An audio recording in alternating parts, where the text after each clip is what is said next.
Hello everyone, नमस्ते सबैजनालाई। Hope तपाईँहरू सबैजना राम्रै हुनुहुन्छ होला। म पनि राम्रै छु। अन्त भन्नुपर्दाखेरि चाहिँ आज चाहिँ मेरो विक अफ हो। हप्ताभरि काम गरेर चाहिँ आज चाहिँ रेस्ट पाउँछ होइन। अन्त रेस्ट पनि अब मेरो चाहिँ यसरी नै हुन्छ है। दिनभरि चाहिँ सफा गर्नु पर्यो, लुगा धुनु पर्यो, रुम सफा गर्नु पर्यो, बेड सफा गर्नु पर्यो होइन। तर विक अफ पनि विक अफ त के भन्नु अब, फुल्ली रेस्ट त अब यही हो हाम्रो होइन।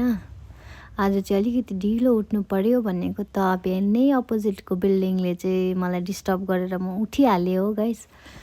अन्त यो उठ्ने बित्तिकै म चाहिँ सफाहरू गर्नु लागेँ होइन। केही नगरिकन चाहिँ म चाहिँ ब्ल्याङ्केट र मेरो बेड चाहिँ मिलाइहाल्छु सबैभन्दा अगाडि, किनभने चाहिँ ड्युटी जाँदा होस् या नजाँदा होस् म चाहिँ बेड चाहिँ जहिले पनि सबैभन्दा अगाडि चाहिँ मेरो बेडबाटै स्टार्ट हुन्छ। सबैभन्दा अगाडि चाहिँ म बेडहरू क्लिन गरेर नै निस्किन्छु, बाहिर केही गर्नु छ भने पनि होइन। मेरो चाहिँ अब एउटा हेबिटै हो नि त यो चाहिँ, जे गरेस् पनि तर बेड चाहिँ मिलाएर जान्छु, चाहे ड्युटी ढिलो होस् या छिटो होस्। अन्त त्यही भएर चाहिँ मैले बेडहरू मिलाएँ। त्यहाँदेखि त्यत्तिकै चाहिँ मैले हेर्दाखेरि चाहिँ मेरो टी सर्ट पो थियो त होइन, हिजो मैले किनेको थिएँ। मेरो चाहिँ दसैँको लागि लुगा चाहिँ यही हो है गाइस। मेरो चाहिँ दसैँको लागि लुगा, दसैँ भन्ने बित्तिकै दसैँ पनि आयो।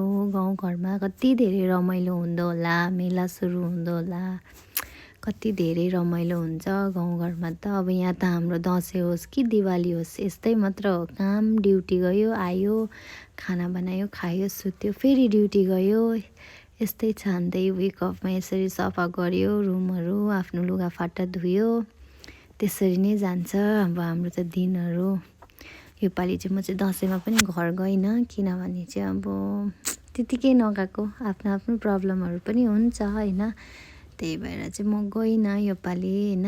यसरी नै मैले रुमहरू क्लिन गरिसकेँ। अन्त फेरि हलमा पनि झाडु लगाउनु पर्ने थियो, हल किचन सबै क्लिन गर्नुपर्ने थियो नि त।